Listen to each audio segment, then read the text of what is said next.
yang sudah menyempatkan hadir dalam kegiatan saya hari ini, yaitu kegiatan diseminasi pembelajaran modul 1.4 tentang budaya positif. Tapi sebelum memulai saya punya pantun.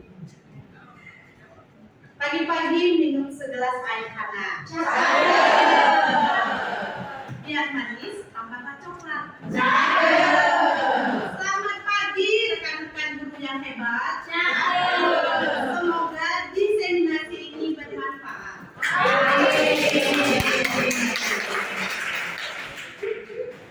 Oke, sebelum kita mulai acara, baiknya kita melapaskan hamdalah. Semoga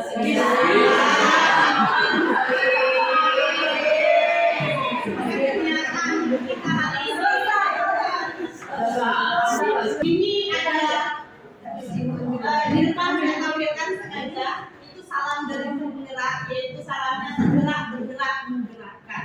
Jadi semoga next time sudah ini kan ada 3 lagi, insya Allah angkatan 11 SMK Negeri 3 menambah lagi kuota untuk calon guru penggerak yang lainnya. Ya Bapak Ibu guru hebat, untuk hari ini kegiatannya yaitu penyebaran pemahaman dan penerapan pengalaman tentang budaya positif oleh saya sendiri Anita Indriani, CPP Angkatan 9 asal dari SMK Negeri 3 Opus. Untuk budaya positif ini adalah modul yang kami pelajari selama PGP Pendidikan Guru Penggerak, yaitu modul 1.4. Bapak Ibu guru hebat, sebenarnya saya berdiri di sini bukan karena hebatnya, tapi karena kebetulan saya yang berada di posisi PGP. Jadi, intinya saya akan melakukan pemimbasan materi apa yang sudah saya dapatkan di budaya positif yang selama ini sudah kami dapatkan selama PGP. Jadi menularkan ke Bapak Ibu guru hebat semuanya. Oke, untuk materi konsep inti dari budaya positif itu ada 7. Semoga tidak bosan nanti mendengarkan 7 materi ini. Yang pertama yaitu perubahan paradigma belajar. Yang kedua tentang apa itu disiplin positif. Selanjutnya ada motivasi perilaku manusia. Yang keempat ada kebutuhan dasar manusia. Yang kelima itu ada posisi kontrol guru. Yang keenam adalah keyakinan kelas. Yang ketujuh adalah segitiga restitusi. Mungkin Bapak Ibu sekalian dari 7 ini sudah pernah sebenarnya mendengarkan. Tapi gak apa-apa ya, menambah lagi ilmu dari saya. Oke, Bapak Ibu guru hebat, sebelum kita masuk ke paradigma, perubahan paradigma belajar, di sini kiblat kita adalah Ki Hajar Dewantara sebagai Bapak Pendidikan Nasional Indonesia. Di sini Kak Hajar mengatakan bahwa tujuan pendidikan itu adalah menuntun segala kodrat yang ada pada anak, agar mereka dapat mencapai keselamatan dan kebahagiaan setinggi-tingginya, baik sebagai manusia maupun sebagai anggota masyarakat. Jadi kodrat anak yang ditumbuhkan di sini. Oleh sebab itu, kita sebagai seorang pendidik hanya dapat menuntun mereka agar tumbuh dan hidupnya kekuatan kodrat mereka yang ada pada anak, agar dapat memperbaiki lakunya ya, bukan dasarnya. Jadi kita tidak bisa memperbaiki kebiasaan anak yang sudah melekat pada dirinya. Hanya kita menuntun supaya anak ini berperilaku sesuai dengan misalnya nilai-nilai kebajikan yang ada. Dan tumbuh kekuatan kodrat anak. Kodrat anak ini yang harus kita tuntun. Jadi inilah filosofi dari tujuan pendidikan yang diinginkan oleh Ki Hajar Dewantara. Nah, sebenarnya kurikulum baru berkiblat pada pemikiran filosofi dari Ki Hajar Dewantara. Selanjutnya, oke, sebelum masuk ke paradigma pembelajaran baru, pernah Bapak Ibu mungkin mendengar student center sama teacher center. Nah, kalau mungkin dulu kita sama-sama menggunakan sistem teacher center, di mana kita semuanya pusatnya. Itu ngasih materi, itu ngasih latihan, anak-anak hanya menulis, mendengarkan apa yang kita misalnya jelaskan. Intinya adalah mungkin kalau zaman dulu kita, terutama saya, pembelajaran yang saya lakukan ini berbasis misalnya metode yang saya gunakan itu metode ceramah. Karena kita anggap itu yang paling efektif untuk anak-anak pada saat itu. Namun ternyata perubahan paradigma baru bahwa ternyata teacher center ini tidak berpihak pada anak. Karena anak ini monoton akhirnya. Kenapa monoton? Hanya menerima apa yang kita berikan. Anak tidak bebas, lakunya tidak berhasil. Nah, akhirnya muncul paradigma baru yaitu pendidikan yang berpusat pada peserta didik atau yang bisa dikenal sebagai student centered. Oke, kira-kira Bapak Ibu sepengetahuan Ibu, Bapak, apa sih pembelajaran yang berpusat pada anak? Peserta didik. Apa yang harus kita lakukan misalnya? Ada yang tahu? Pernah? Ibu Yunita boleh? Ya, pembelajaran yang membuat anak itu senang mengikuti pembelajaran. Oke, hebat kata Bu Yunita bahwa pembelajaran supaya anak senang mengikuti pembelajaran yang kita lakukan. Jadi berpihak pada anak. Kan muncullah istilah ini Bapak Ibu. Diferensiasi. Oke, pembelajaran berdiferensiasi. Jadi kenapa muncul kalimat berdiferensiasi? Karena tadi sesuai dengan kebutuhan anak. Anak-anak kita ini kan nggak mungkin sama. Ada yang hobinya nyanyi, misalnya. Ada yang hobinya mau main, misalnya. Ada yang hobinya misalnya cuma membaca. Jadi ada beda-beda gaya belajar mereka kita lihat. Misalnya ada yang kinestetik, ada yang visual, ada yang auditory. Nah, perbedaan-perbedaan itu memunculkan istilah diferensiasi. Di mana kita sebagai seorang pendidik pada akhirnya harus mengikuti apa yang dibutuhkan oleh anak. Nah, sesuai dengan perkembangan teori psikologi modern bahwa tujuan utama semuanya nanti pusatnya bahwa anak-anak kita ini tadi muncullah yang namanya profil pelajar Pancasila. Tapi kalau gaung dari profil pelajar Pancasila ini sudah sering ya kita dengarkan. Misalnya ada juga PMN, ada juga misalnya pada saat kita ada kemarin implementasi kurikulum Merdeka, itu pasti disinggung tentang ini tadi profil pelajar Pancasila. Yang pertama yang diinginkan pada saat pembelajaran terjadi, anak-anak kita punya beriman dan bertakwa dan berakhlak mulia.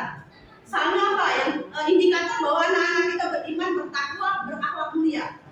Indikatornya apa yang terlihat dari anak-anak kita? Pola lakunya apa? Sopan santun. Ketika sebelum mulai pembelajaran berdoa terlebih dahulu. Oke, benar ya. Sebelum sesudah pembelajaran berdoa. Oke, jadi akhlak yang baik atau nilai-nilai kebajikan yang baik yang diadopsi oleh anak-anak kita sesuai dengan yang kita misalnya contohkan. Yang kedua, berkebinekaan global. Nah, lagi berkebinekaan global. Berarti anak-anak didik kita ini kan apalagi kita otomatis ada yang dari misalnya apa daerah ini, misalnya dari Ogan, ada dari Komering, ada dari Jawa. Nah, bagaimana caranya berhubungan dengan kebudayaan ini otomatis punya pola laku yang beda. Sangat beda. Ada yang agak keras, ada yang lemah lembut. Nah, bagaimana caranya kultur yang berbeda ini mampu kita sikapi bahwa anak-anak kita saling menerima perbedaan. Itu yang berkebinekaan global. Selanjutnya mandiri. Nah, anak-anak kita ini dituntut untuk mandiri, mengerjakan segala sesuatu dengan kehendak dia sendiri, lakukan segala sesuatu dengan kemampuannya sendiri, bukan nyontek. Anak-anak itu ini rata-rata plagiat ya. Nah, inilah PR penting bagi kita supaya kita menuntun mereka dari yang plagiat tadi cuma nyontek baik, punya motivasi diri. Nah, motivasi diri inilah yang akan kita munculkan supaya anak-anak bisa punya prinsip mandiri. Yang terakhir, yang keempat bergotong royong. Nah, bergotong royong ini bukan identik pada saat pembersihan baik, pembersihan hari Jumat dengan bersih itu gotong royong enggak. Konsep dari gotong royong ini konteksnya adalah kerjasama. Jadi kolaborasi. Anak didik kita, murid-murid kita mampu bekerja sama dengan guru, mampu bekerja sama dengan rekannya. di dalam lingkungan sekolah. Jadi warga sekolah mampu saling bekerja sama, itu disebut dengan bergotong royong. Yang berikutnya adalah bernalar kritis atau berpikir kritis. Jadi anak-anak kita ini nantinya kita harapkan hasil akhir anak kita ini adalah anak-anak yang ketika ada permasalahan mereka mampu untuk mencerna mencari solusi. Berpikir kritis. Yang terakhir itu adalah anak-anak yang berani. Apalagi kita sekolah kita adalah sekolah kejuruan, kreativitas itu sama di. Oke, inilah pembelajaran dengan paradigma. Kita lanjut ya. Oke, sekarang kita masuk ke disiplin positif dan nilai-nilai kebajikan universal. Oke, sekarang di situ ada teori kontrol. Teori kontrol William Blazer. Dalam bukunya Choice Theory merumuskan beberapa miskonsepsi tentang makna kontrol. Ini, misal, saya ilustrasikan, boleh Ibu Novi berdiri. Anggap aja Ibu Novi ini punya sesuatu yang dituliskan di dalam kertas ini ya, anggap. Ini, Ibu Novi pegang kuat-kuat. Ini, saya membujuk boleh, memaksa boleh Ibu Novi supaya dia memberikan apa yang di dalam genggamannya. Ibu Novi, boleh saya lihat? Kalau saya kasih tempe, kasih basuh, kasih 100. kayaknya bukan. Kayaknya kontrol. Ya, dia diserahkan. Oke, di sini ya, terkait dengan miskonsepsi kontrol, teori kontrol. Kita sebagai guru selama ini merasa ada ilusi bahwa kita bisa mengontrol murid. Bisa, itu masih tugas. Nah, kalau kan tugas ini, kita ini nggak bisa. Oh, kita masih bangga. Anak-anak menurut dengan kita. Padahal sebenarnya itu hanya ilusi. Mereka hanya takut, misalnya motivasinya karena takut rumah. Ya, bukan karena motivasi diri. Selama ini kita lakukan, kita nurut, sebenarnya ini galak. Kita mengatakan bahwa itulah disebut dengan ilusi guru mengontrol murid. Berikutnya, ilusi bahwa kritik membuat rasa bersalah mampu menguatkan karakter. Nah, ini biasanya sering ya kita lakukan, saya sendiri pernah. Saya membuat siswa saya seolah-olah kalau dia salah, saya vonis dia salah, terus saya mengejas, memberikan kata-kata supaya dia merasa bersalah terhadap kita. Nah, ini salah Bapak Ibu. Karena memunculkan karakter negatif. Jadi condong rasa-rasa mereka identitasnya identitas gagal, bukan identitas berhasil. Jadi merasa masih minder rendah diri bahwa saya sudah membuat salah, menyusahkan guru, akhirnya dia biasanya menutup diri. Perasaan kita tadi sudah mengontrol mereka, padahal kita yang lakukan adalah membuat katakanlah alam bawah sadarnya merasa bahwa dirinya gagal sebagai seorang siswa. Lanjut, ilusi bahwa semua penguatan positif efektif dan bermanfaat. Nah, ini kebalikannya. Biasanya kan kita apa-apa kita kasih upah, hadiah, ya, penghargaan. Nah, ilusi bahwa penguatan positif dengan memberikan penghargaan itu bermanfaat untuk siswa kita. Ternyata tidak, malah sebaliknya dirumuskan. Karena yang dia lakukan itu bukan motivasi intrinsik, tapi motivasi ketika ada penghargaan. Cobalah kalau tidak ada penghargaan, apakah mereka mau berlomba-lomba? Tidak. Oke, lanjut ya.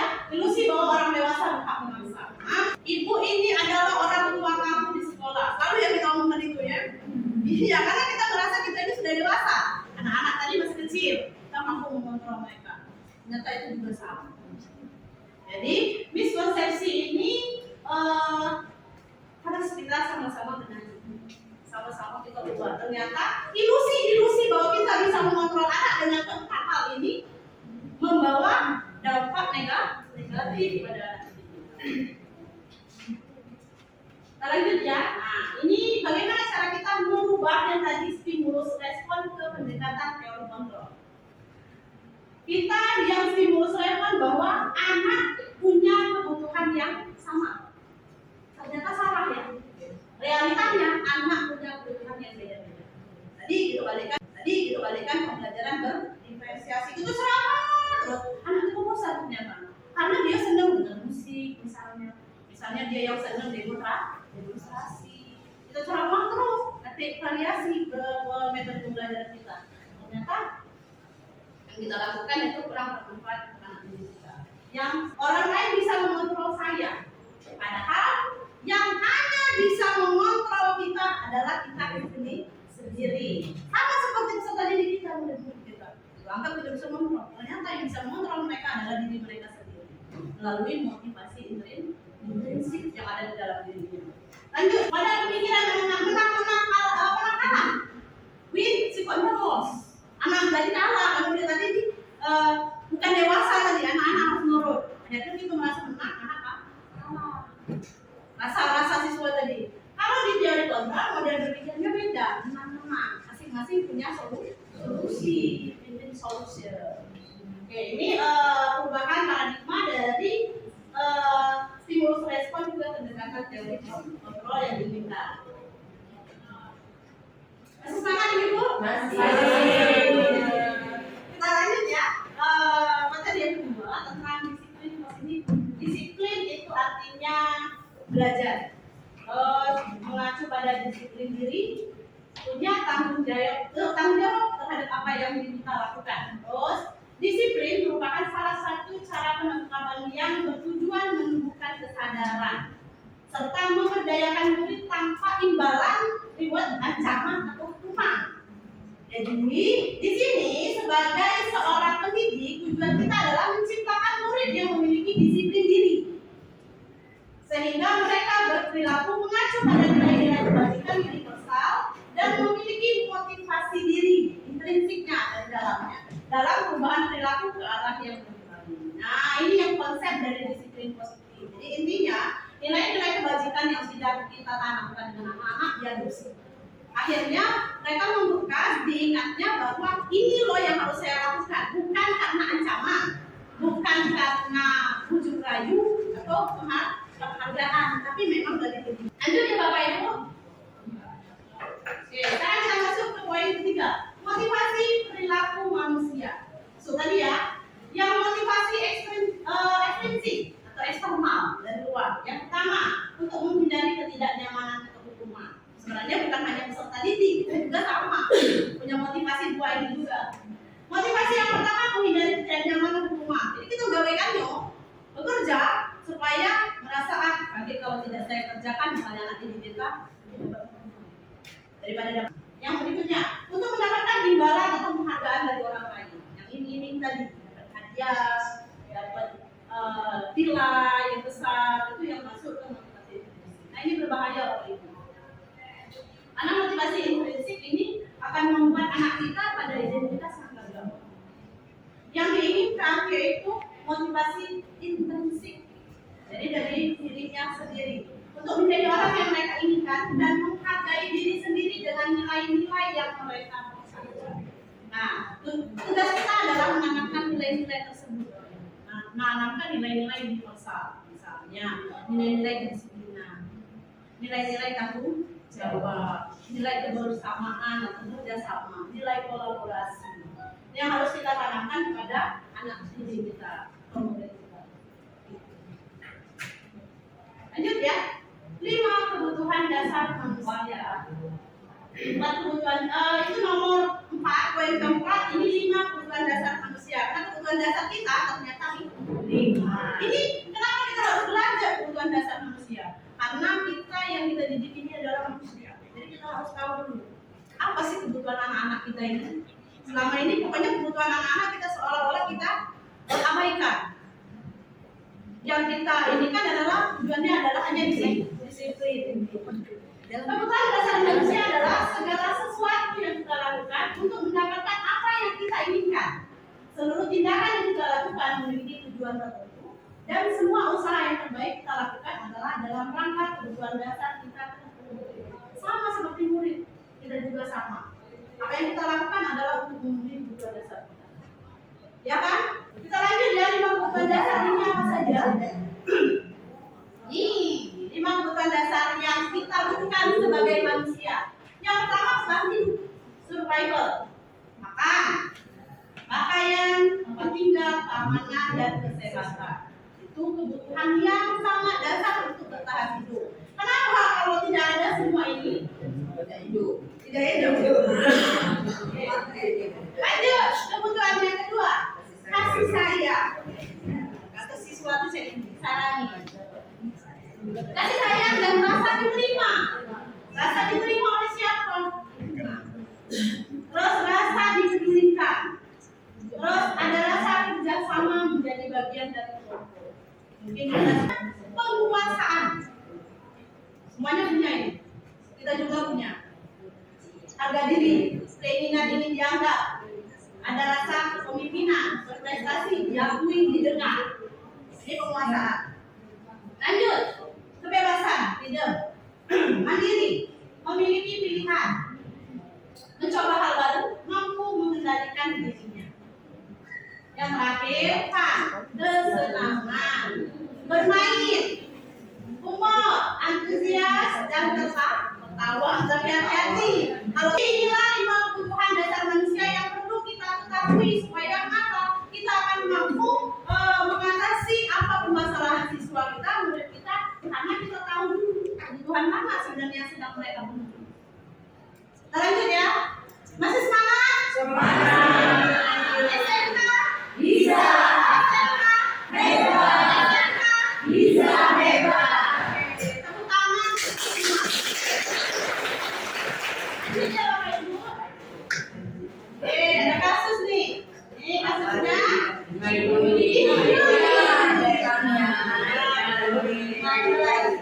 lihat ada kasus seperti ini, kita akan berusaha sebelum kita cari solusi tadi terkait dengan 5 kebutuhan dasar. Ibu Yuli sedang bingung menghadapi salah satu murid kelasnya bernama Agus.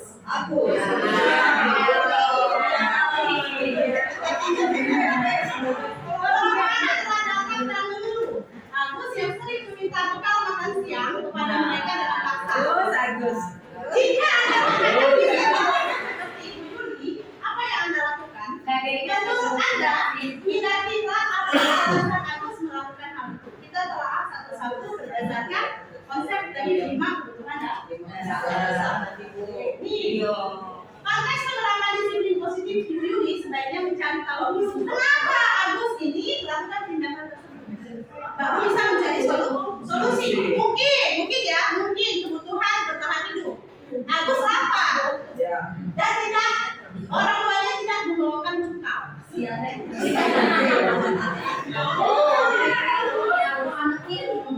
Yang kedua ya, teman Agus jadi perhatian dengan Agus. Cuma mencari perhatian tadi itu kasih saya. Yang ketiga bisa juga penguasaan, bahwa Agus merasa diri hebat karena temannya jadi takut dan ngasih itu tadi bekalnya tadi sesuai dengan keinginannya, powernya tadi. Yang keempat bisa jadi juga Agus merasa bosan dengan bekal yang dibawa oleh orang tuanya karena selalu bekal yang sama. Iya, mungkin gini, begitu dia buka bekal itu bos lagi, jeblok lagi, misalnya kan. Ternyata teman-teman itu ada ayam, ada daging, ada ikan, apa ini? Yang kelima,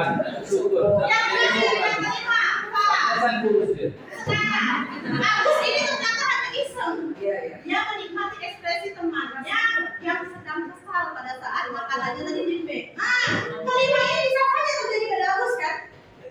Yang harus dilakukan Ibu Yuli adalah mencari tahu yang mana sebenarnya kebutuhan yang sedang diinginkan oleh Agus supaya bisa mencari solusi. Agus lapar. Tapi yang keempat itu Agus. Tidak Bang. Oke ya, lanjut ya Ibu Bapak ya. Sekarang kita masuk hukuman, konsekuensi dan remisi. Kalau hukuman biasanya tiba-tiba.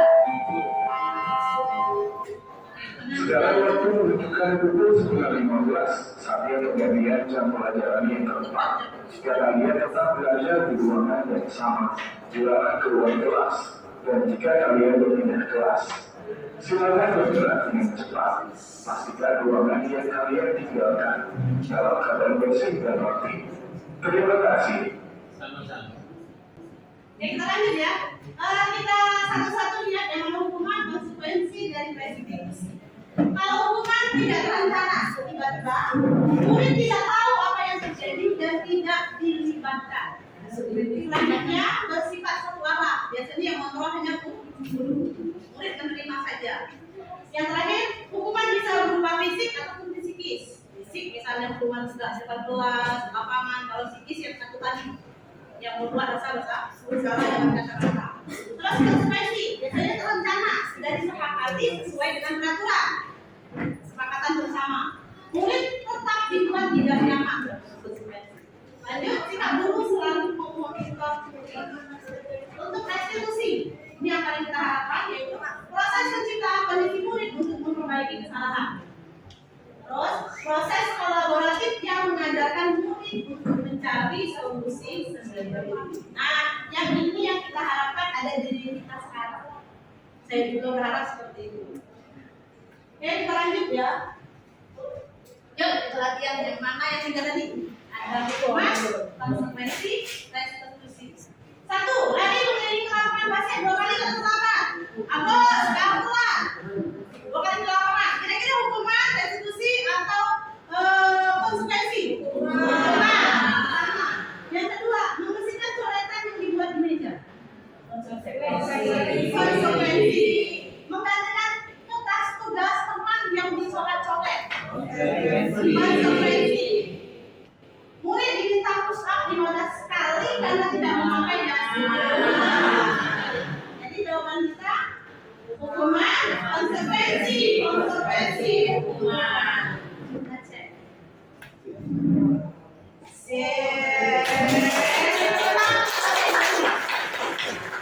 Lanjut ya. Masuk ke 5 posisi kontrol guru. Jadi kita selaku guru selama ini secara sadar atau tidak kita terbiasa punya 5 posisi. Nah, saya juga baru mengetahui ketika saya ikut BPP. Yang pertama, kita bertindak kontrol kita sebagai guru penghukum. Yang kedua, membuat rasa bersalah. Yang ketiga, bertindak sebagai teman. Yang keempat, pemantau, dan terakhir manajer. Nah, Bapak Ibu, ini ada video nanti akan dijelaskan. Boleh silakan ditonton videonya. Di video tersebut mencontohkan 5 posisi kontrol tersebut. Melalui kasus ya, kasusnya sama, tapi caranya berbeda. Di mana 5 posisi kontrol ini diterapkan di dalam video.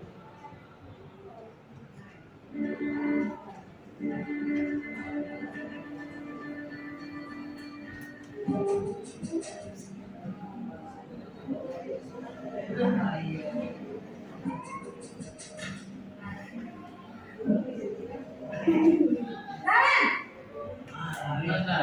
Sini kamu. Videonya naren lagi. Selalu terlambat. Kamu deh pasti terlambat. Aku, saya Apa coba? Alasan kamu apa lagi? Kapan sih kamu tidak terlambat? Malas sekali ya kamu jadi anak. saya Dasar malas. Gak kamu kapok sih kamu. Sudah berapa kali terlambat? Sana, kamu keliling lapangan basket 2 kali. kenapa saya harus dengan basket, Bu? Kenapa? Kamu melawan ibu. Berani berani ekspresi sama sudah mengeluarkan suara. Berani jawab pula. Sekarang kamu ini mulai zaman dulu. 5 kali sekalian. Biar kapok. Cepat. Pergi sana ke lapangan basket. Posisi. Oke, kita lihat ya. Berdasarkan video yang kita sudah tonton tadi, sebenarnya itu kita zaman dulu ya. Kita zaman dulu tidak kita berada di posisi hukum dulu. Kalau sekarang SMK negeri 3 waktu tidak ada lagi yang seperti itu. Oke, untuk posisi penghukum ciri-cirinya. Yang pertama, biasanya guru intonasi suaranya menghardik tadi. Terlambat lagi, katakan oleh gurunya, menunjuk-nunjuk, biasanya terus berkaca tinggal.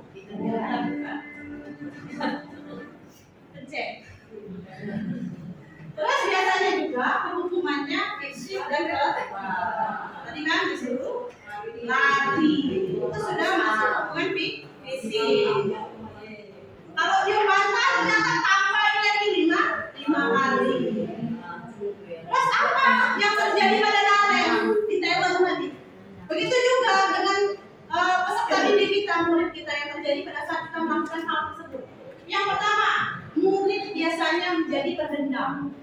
Karena apa? Emosinya tidak terkeluarkan. Ada satu anak tadi, cuman guru yang berkuasa.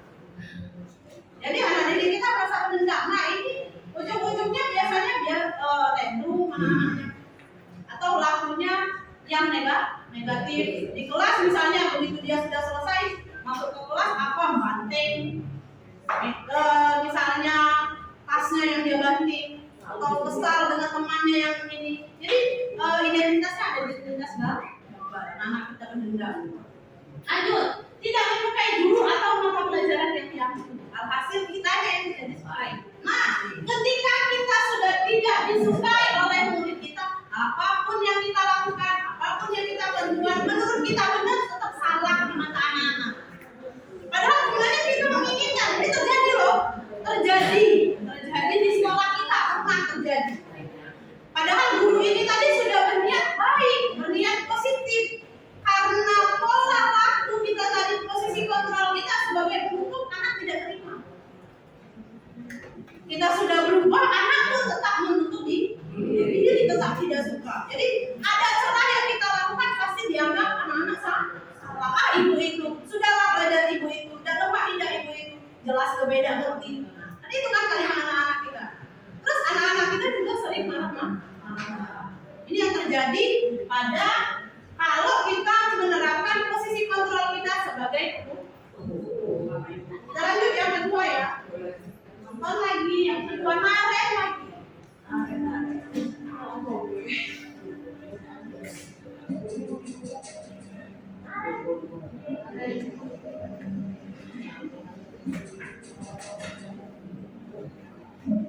Posisi ini kita lihat di tengah sini Bapak Ibu ya. Selamat pagi Bu. Betul nggak tamat? Nggak tamat naren. Kamu kenapa saya satu lagi nak? Nah, udah benar ya. Aku sudah begini susah ya. Kalau kamu terlambat lagi, nanti ibu yang ditegur bapak kepala sekolah nak. Nanti Saya saya akan membina kamu. Ini Tuh gimana ini? Dan posisi Maaf naren. Bu. Duh Gusti Naren, kamu suka ya kalau ibu ditegur bapak kepala sekolah? Terus sekarang ibu harus tulis apa yang di buku absen? Ini kamu sudah sering terlambat loh. Ibu harus apa coba? Maaf Bu. Ya, beda ya informasinya, caranya juga beda. Ya, Ya sudah, lain kali jangan bikin ibu susah lagi anak ya. Ibu tidak akan kuat lagi kalau begini terus. Bisa jadi kalau ini. Sekarang cepat bos. Doain ya Bu. Maaf sekali. Dari tadi diskusi ya. Oke, yang kedua posisi kontrol dulu adalah membuat rasa bersalah. Yakin dan percaya saya juga melakukan hal itu, Bapak Ibu. Mungkin kita juga sama. Perasaan kita ketika membuat siswa kita merasa bersalah, mereka bisa menyesal. Nyata tidak. Kita lihat ciri-cirinya tadi ya, beda dengan yang hukum. Kalau membuat rasa bersalah, suara cenderung sudah turun, melembut. Terus tenang, namun kata-kata menyalahkan mungkin. Tetap murid yang salah. Dengan kata-kata lembut tadi, tapi tetap penekanannya siswa salah. Jadi di siswa yang diterima oleh siswa adalah identitasnya gagal. Sebagai murid identitasnya gagal. Guru akan menyatakan hal-hal yang merasa kesalahan pada murid dengan membuat guru membuat anak tersebut seolah-olah gurunya menderita tadi jawabannya. Bisa jantungan di Naren. Kan sudah seolah-olah gurunya benar-benar menderita karena perbuatan si anak. Hasil anak tadi merasa oh saya ini sudah gagal.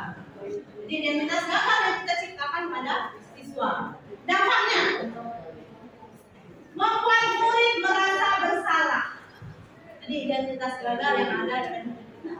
Rendah diri dan menarik diri dari lingkungan. Ini yang terjadi kalau kita melakukan posisi kontrol yang kedua, membuat rasa bersalah. Nah berarti karena kita sudah sama-sama tahu, walaupun suara kita lembut mendayu-dayu, tetap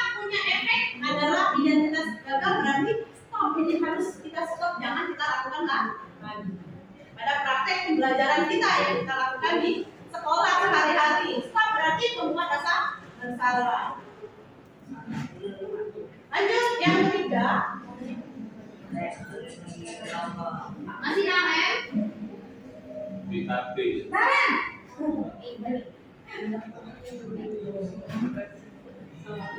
Bapak Ibu, Nih, lihat ekspresi Naren ya Bapak Ibu ya. Jam berapa ini nak? Terlambat lagi ya saya. Dari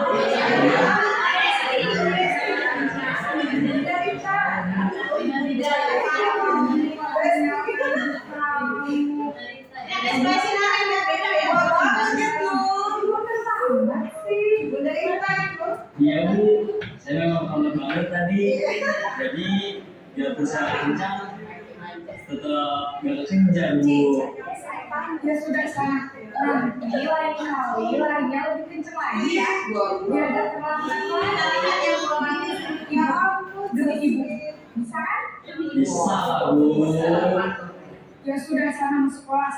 Ibu beresin urusan absen kamu. Iya. Aduh ini ada saja. Jangan lupa besok kue saya itu.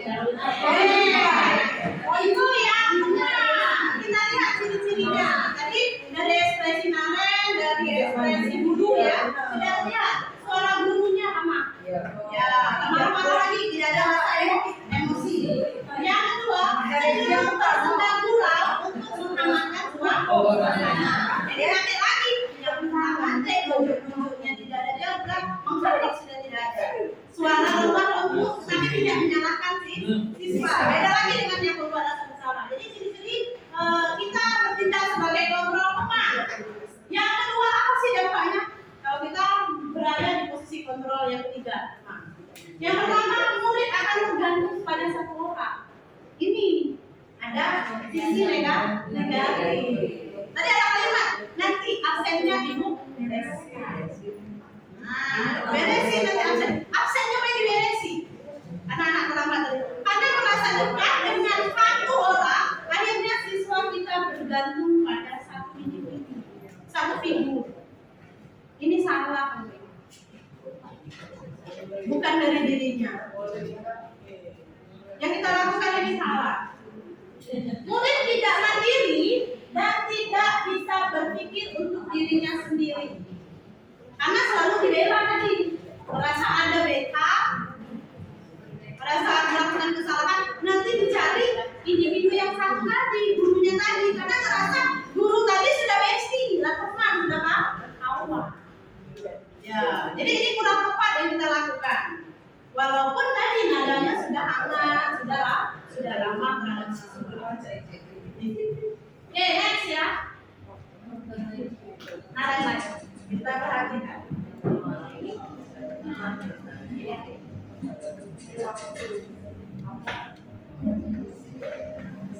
Naren.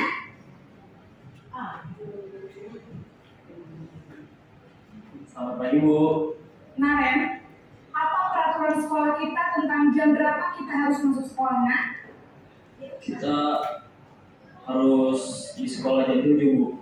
Iya betul, sekarang sudah jam 7.20. Naren sudah tahu konsekuensinya jika terlambat hadir. Paham Bu, saya harus tinggal kelas pas jam istirahat selama 20 menit. Iya benar, konsekuensinya demikian. Jadi nanti jam 9.30 pas istirahat, kamu harus tinggal di kelas, kerjakan tugas tambahan untuk ketertinggalan kamu, ya? Baik Bu. Oke, sekarang yang keempat, pemantau. Sudah lagi beda lagi kan ekspresinya, tidak hangat lagi kan? Posisi Naren juga sudah berbeda, posisi gurunya juga sudah beda untuk ekspresinya. Ciri-cirinya bersuara datar, tidak emosional, tidak tersendat, gurau, netral, yang pemantau ini. Ataupun tidak menggunakan suara yang tinggi, datar saja. Terus terciptanya identitas diri positif atau berhasil pada anak. Pemantau perlu senantiasa memantau pada saat murid berikan saksi pada maka guru harus selalu mengawasinya. Tadi kan disuruhnya tinggal 20 menit setelah jam istirahat untuk menyelesaikan tugas. Nah, pemantau ini harus memantau lagi anak ini tadi. Gawean tugasnya anak tidak. jadi ribet. Jauhnya 2 kali.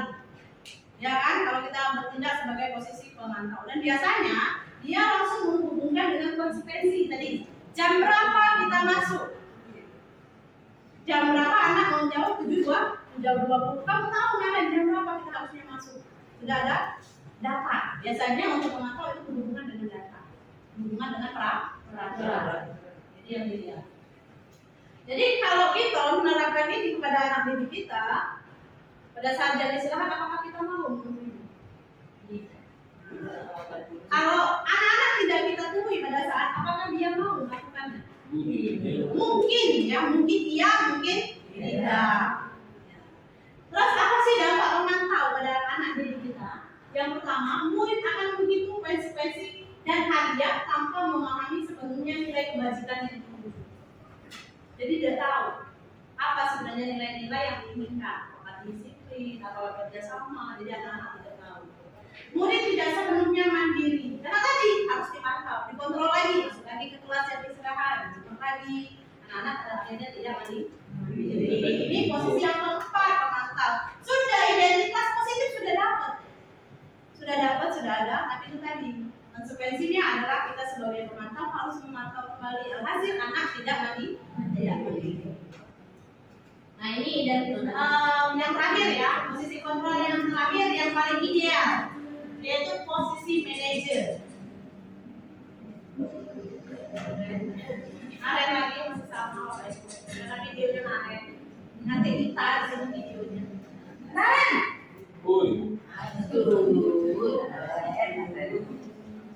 Selamat pagi Bu. Selamat pagi Naren. Maaf Bu, saya terlambat. Iya, sekolah masuknya jam 7, sekarang sudah jam 7:20. Jadi sekarang bagaimana ini Naren? Maaf Bu, saya lupa alarm saya semalam. Baiklah, menurut kamu, keyakinan sekolah yang mana yang perlu kamu tingkatkan? Menghargai diri sendiri dan orang lain mungkin ya Bu. Setuju. Jadi, apakah Naren meyakini prinsip saling menghormati tersebut? Iya Bu, saya meyakininya. Apakah Naren bersedia memperbaiki masalah keterlambatan ini? Bersedia Bu. Bagaimana kamu akan memperbaiki masalah keterlambatan ini? Saya akan coba untuk tidak lupa menyetel alarm saya Bu. Baik, kalau Naren lupa menyetel alarm di rumah, ada orang yang kira-kira bisa bantu mengingatkan tidak? Ada Bu, kakak saya, Kak Emma. Ada lagi selain Naren? Selain Kak Emma, ada ibu saya. Baik, jadi yang mengingatkan Naren adalah Kak Emma dan ibu kamu ya? Kira-kira akan mulai set alarm kapan nih Naren? Setelah pulang sekolah, akan segera saya lakukan. Baik, jadi Naren akan setel alarm untuk bangun besok pagi dan akan diingatkan oleh kakak dan ibu dan Naren ya.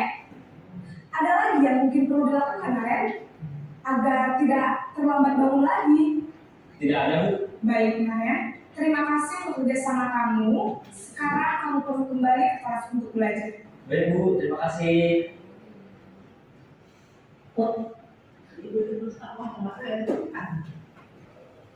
lanjut yang terakhir, posisi kontrol yang paling ideal yang diharapkan ada pada diri kita sebagai seorang pendidik, yaitu posisi kontrol sebagai manajer. Tadi Bapak Ibu kita sudah lihat videonya bagaimana menjadi seorang manajer. Ciri-cirinya suaranya netral, tidak emosional, tidak juga terlalu ramah dengan siswa, tidak bernada tinggi. Yang kedua, terciptanya identitas positif. Jadi anak tadi ditanyakan terlebih dahulu alasan keterlambatan, tidak langsung hampir terlambat lagi misalnya. Tapi ada posisi identitas positifnya bahwa mereka merasa alasan yang mereka miliki itu dihargai atau dipertanyakan terlebih dahulu. Guru akan dengan tulus mengajukan pertanyaan bermakna agar membuka pikiran murid. Jadi kita berdiskusi dengan mereka. Apa yang harus mereka lakukan? Guru membimbing murid untuk memecahkan masalahnya sendiri. Jadi selain dari identitas berhasil, anak juga diajak mencari solusi dari permasalahannya. Jadi anak tidak disalahkan, tapi sebaliknya guru dengan siswa kerjasama kolaborasi mencari bagaimana si anak tadi supaya tidak terlambat. Tetapi idenya bukan datang dari guru. Anak secara mandiri diajak untuk berpikir bagaimana supaya dia tidak terlambat lagi. Jadi ini idenya dari siswa. Terus dampaknya murid menjadi mandiri.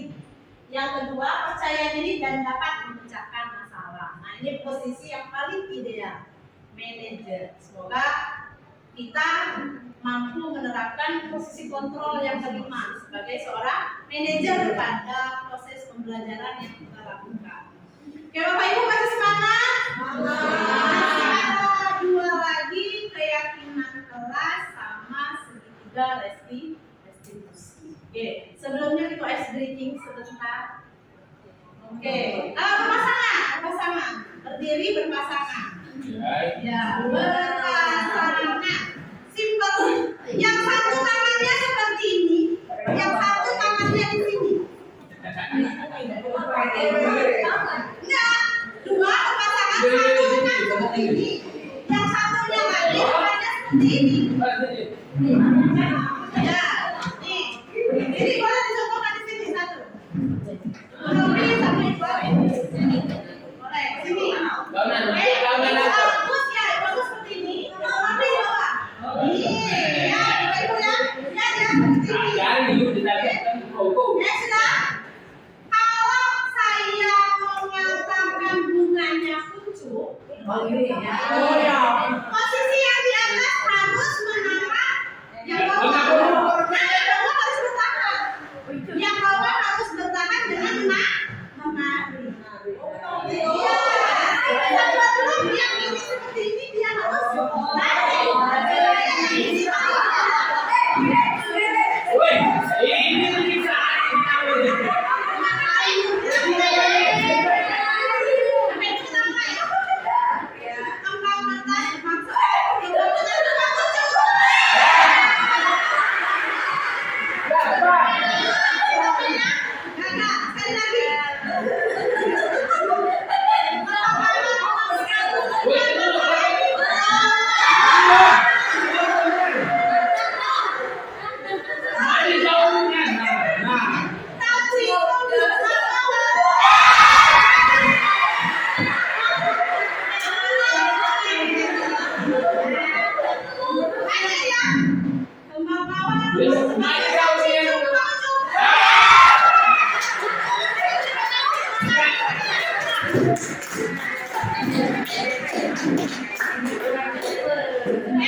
Yang pertama, saya kecewa sekali dengan kamu. Kira-kira dari 5 posisi itu yang mana kita bertindak? Saya kecewa sekali dengan kamu.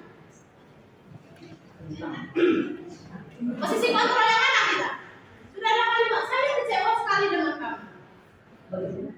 Ayo, sudah nonton nih Mas Rika? Oke, ini kita berubah rasa bersalah. Ada lagi yang beda? Kok sama semua ini? Sama? Sama ada yang beda?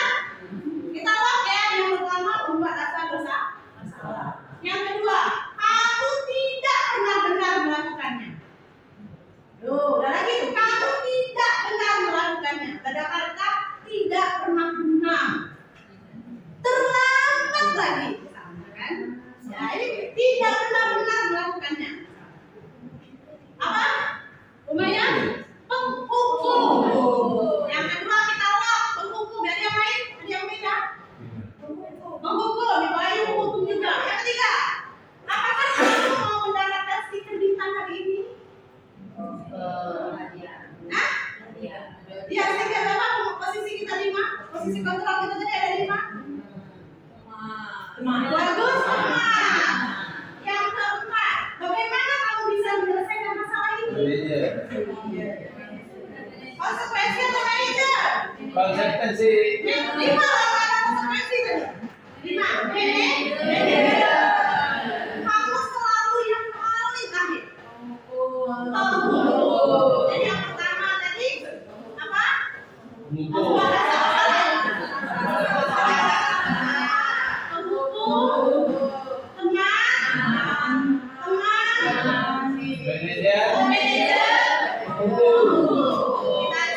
jawaban kita benar. Jeng jeng jeng jeng jeng. Salah kan? Ya,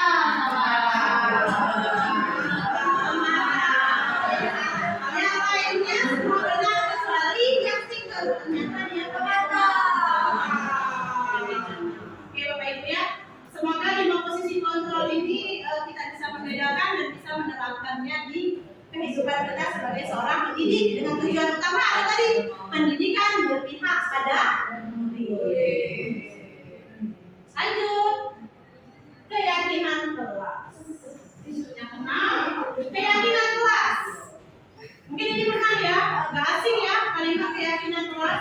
Karena kalau kita tahun-tahun lalu PMM ini salah satu yang kita lakukan yaitu membuat keyakinan kelas. Tapi bukan keyakinan kelas kita kemarin ya, kesepakatan kelas. Ternyata yang lebih efektif itu adalah keyakinan kelas. Karena kalau kesepakatan kelas hanya sepakat belum tentu anak-anak meyakininya. Tapi kalau sudah keyakinan sudah di dalam diri anak tersebut, jadi intrinsiknya. Keyakinan kelas adalah nilai dari kewajiban atau prinsip yang universal yang disepakati bersama secara universal. Maksudnya misalnya kalau kelas, kalau keyakinan sekolah berarti kelompoknya sudah sekolah. Terlepas dari perbedaan agama, suku, negara dan bahasa, dan dia sudah sifatnya universal. Next ya. Nah ini menurut dosen, suatu keyakinan akan lebih memotivasi seseorang dari dalam atau intrinsik. Seseorang akan lebih bersemangat untuk menjalankan keyakinannya daripada hanya sekedar mengikuti peraturan. Kalau kita buat peraturan kelas, guru sendiri yang membuatnya tanpa melibatkan murid. Jadi karena guru yang buat, murid terlibat, tidak terlibat, mereka tidak akan merasa itu punya mereka. Tapi pada saat kita membuat keyakinan kelas, karena kita melibatkan murid, ide tersebut keyakinan apa yang diinginkan oleh murid agar kegiatan pembelajaran misalnya ternyaman di dalam kelas atau bagaimana mengatur pola perilaku, bekerja sama, berinteraksi di dalam kelas supaya anak-anak merasa kelas ini nyaman untuk kegiatan pembelajaran. Jadi kalau idenya, keyakinan ini diawali dengan melemparkan pertanyaan atau ide-ide yang dari murid, maka karena itu punya mereka merasa memiliki. Mereka meyakini bahwa itu harus mereka lakukan. Itu bedanya peraturan kelas dengan keyakinan kelas. Oke, kalau kita buat seyogyanya, ini boleh kita buat sebagai wali kelas, keyakinan kelas pada saat awal kita masuk ke kelas, atau bisa juga kita sebagai guru mata pelajaran buat keyakinan kelas. Gak mesti harus semuanya wali kelas dulu.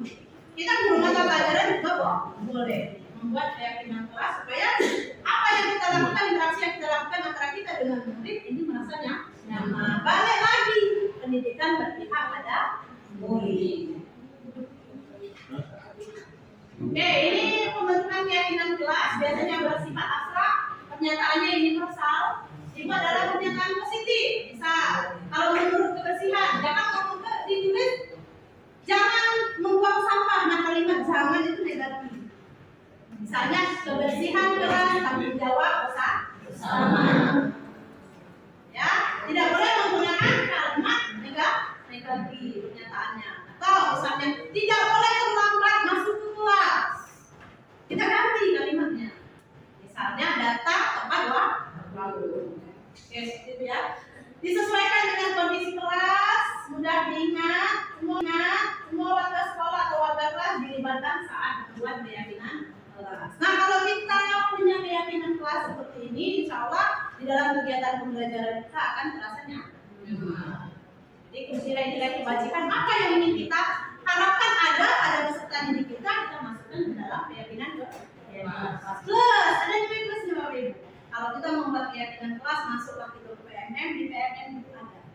Silakan dokumentasikan apa yang sudah kita buat untuk membuat keyakinan kelas, videonya, dokumentasinya, refleksi atau umpan balik dari siswa. Kita bisa membuat aksi nyata di modul disiplin positif membuat keyakinan kelas. Jadi double, sudah dapat dari keyakinan kelas sama-sama dengan anak-anak, sudah dapat juga tadi sertifikat PMM. Oke, ini bisa diterapkan semua ya nanti. Sekarang kita masuk ke restitusi. Sebelum ke segitiga restitusi restitusi. Restitusi adalah proses menciptakan kondisi bagi murid untuk memperbaiki kesalahan mereka sehingga mereka bisa kembali ke kelompok mereka dengan karakter yang lebih kuat. Itu menurut Bosen, teori Bosen. Terus restitusi membantu murid menjadi lebih memiliki tujuan, disiplin positif dan memulihkan dirinya setelah membuat salah. Restitusi bukan untuk menebus kesalahan, namun untuk belajar dari kesalahan. Oke, sekarang kita masuk yang terakhir, segitiga restitusi. Karena dia mempunyai segitiga berarti bentuknya segitiga. Sisi yang pertama yaitu menstabilkan identitas. Jadi membuat identitas salah dengan anak tadi gagal menjadi identitas asli. Yang kedua, validasi tindakan yang salah. Tapi tetap anak tadi kan salah. Kita harus memvalidasi dengan mereka, menanyakan bahwa apa yang kita lakukan itu salah atau benar. Itu validasi tindakan yang salah. Yang terakhir menanyakan keyakinan. Keyakinan apa yang kamu langgar dari kesalahan yang kamu. Jadi ada 3 tahapan langkah dalam segitiga restitusi. Yang pertama, menstabilkan identitas, validasi tindakan yang salah, menanyakan keyakinan. Oke. Ini juga bisa kita terapkan ketika kita anak didik kita atau murid kita ada masalah, baik sebagai guru mata pelajaran bisa, sebagai wali kelas juga bisa, sebagai guru BK juga bisa. Jadi bisa diterapkan oleh semuanya di seluruh guru untuk segitiga restitusi. Bapak Ibu, ini video sebenarnya video yang saya buat pada saat pembuatan segitiga restitusi. Silakan disimak. Talentnya cantik. Ya.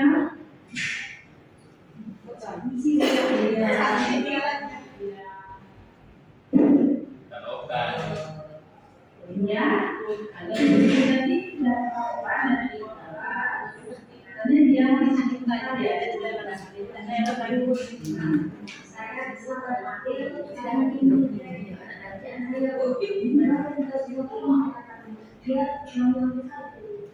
oh begitu ceritanya cara kalau dia marah. Nah ini kalimat dari talikan salah identitas terkasih. Lalu apa boleh tahu apa yang dia lakukan pada hari tadi? Dia menanyakan kesalahannya, validasi dan bisa langsung berbeda. Oh, pasti dia melakukan itu ada alasannya kan? Ya iya, lalu mungkin yang melakukan itu misalnya ada yang tidak dan tidak mungkin yang melakukan hal itu. Ya wajar kan ya kalau dia mengatakan tidak lewat pekerjaan yang dia sudah lakukan disobek seenaknya oleh hakim. Itu sangat menghargai tindakan dia namun tidak sampai berbuat hal yang lebih lagi, misalnya menurut hakim. Sekarang coba kita pikirkan mengaitkan dengan keyakinan ada yang lagi sampai ke bijak apakah sudah sesuai dengan keyakinan kelas kita? Tidak. Menurut dia, keyakinan kelas apa yang sudah dia langgar? Saling menghormati, betul. Menurut dia, saling menghormati anak teman itu mungkin tidak diterapkan. Mungkin seharusnya dia dalam keadaan ini harus berdialog. Seharusnya dia bisa bersabar dulu. Sekarang dia mau tidak memperbaiki kesalahan. Sedia dulu. Kira-kira apa yang dia lakukan untuk memperbaiki masalah ini? Dia akan mencoba bersabar dan jika teman-teman mengalami hal yang sama, dia langsung melakukan ke pelajaran atau dia langsung mengaku ibu sebagai wali kelas dia. Oke, sudah pas sekali ya tindakan kamu ya. Tetap semangat, terus belajar. Sekarang dia boleh kembali ke kelas, belajar kembali. Ibu, terima kasih. Ya, itu penerapan segitiga restitusi. Terakhir ya.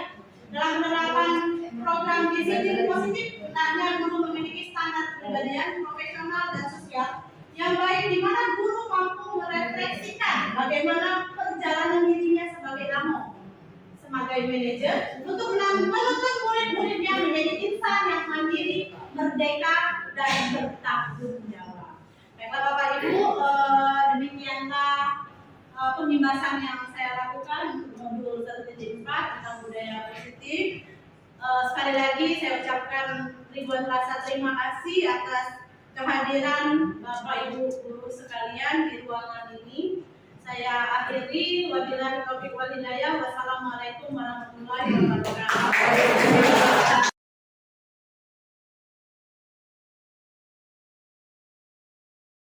Assalamualaikum warahmatullahi wabarakatuh. Waalaikumsalam warahmatullahi wabarakatuh. Baiklah, anak-anak kelas hari ini akan membuat keyakinan kelas khusus untuk kelas kita ya.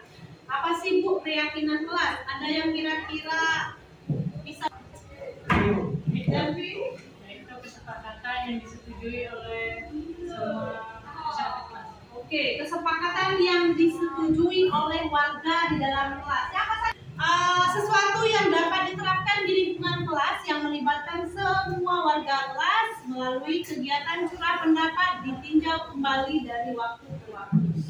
Jadi ini sebenarnya kesepakatan kalian, ide dari kalian sendiri, kamu yang akan memahaminya. Tujuan utamanya apa? Nih, tujuan dari kesepakatan kelas. Pertama, dengan adanya kesepakatan kelas itu menanamkan budaya positif. Misalnya tadi ada nanti Bu harus saling menghargai, budaya positif kan? Bu misalnya datang tepat waktu, itu sudah budaya positif.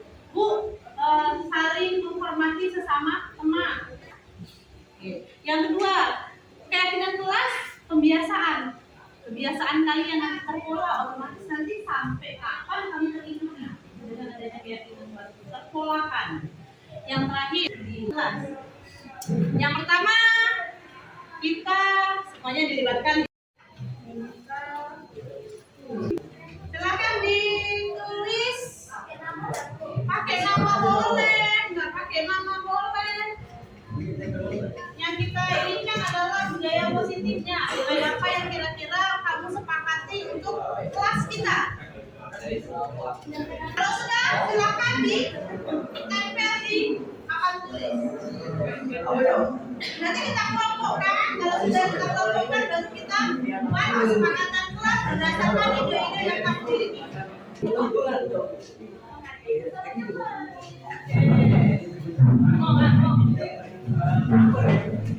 Ini susah. Adik masuk.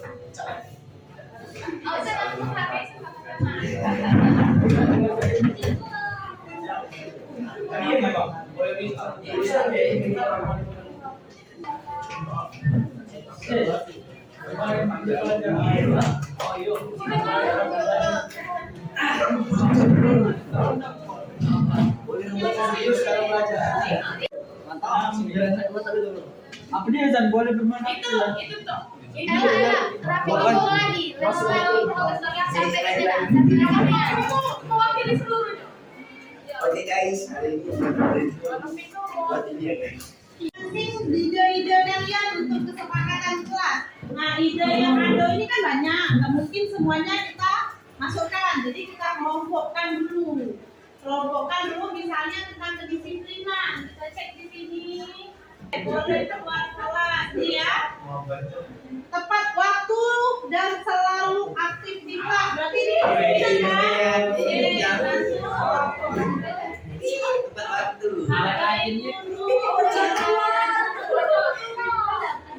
Nih, minta izin jika ingin ke kantin. Atau keluar ya, boleh. Terus boleh kita ambil di sini gotong royong membersihkan kelas.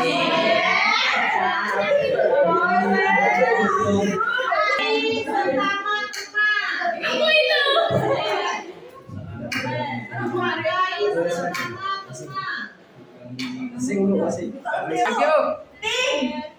Selalu berpakaian rapi dan rapat. Izin sama ya.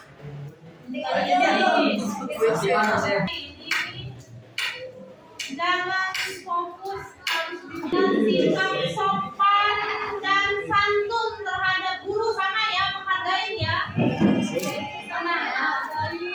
Sio. Boleh kelas kalau kita Nah, bullying, jangan bullying. Boleh bagian ini, jangan bullying. Main HP saat belajar. Oke, sudah kita kelompokkan ini hasil dari kesepakatan kelas kita. Nah, mungkin kita ambil satu-satu, berarti kita simpulkan saja apa saja yang poin-poinnya yang kita masukkan. Oke, ini hasil kesepakatan kelas kita ya. Ya, datang tepat waktu. Hasil dalam kegiatan pelajaran, kita izin jika keluar, saling menghargai, menjaga sopan santun, berpakaian lengkap dan rapi, tidak membuli sesama teman, tidak bermain HP. Jadi, 11 kesepakatan kelas ini sudah kita sepakati bersama. Sepakat enggak? Oke. Berarti kalau sepakat nih, dari sini ke depan tolong keyakinan kelasnya, kesepakatan kelasnya ini ditanamkan. Tadi kata Ibu tadi terakhir yang pertama tadi tujuannya adalah supaya terpolakan. Ketika kamu sudah terpolakan di poin pertama aja, datang tepat waktu, berarti disiplin. Kalau kamu sudah terpolakan disiplin, maka dimanapun kamu berada, sikap disiplin ini akan kamu jaga. Nah, ini apa efeknya? Efeknya adalah efek positif, di mana sudah ada budaya positif. Oke ya, sekian saja menurut Ibu ini kesepakatan kelas. Harapan Ibu dengan adanya kesepakatan kelas, rule belajar di dalam kelas kita jadinya nyaman, lebih enak supaya lebih nyaman. Kalian nyaman, guru yang mengajar juga nyaman, sesama kalian juga terasa nyaman ketika saling berinteraksi. Oke, itu saja Ibu akhiri. Wassalamualaikum warahmatullahi wabarakatuh.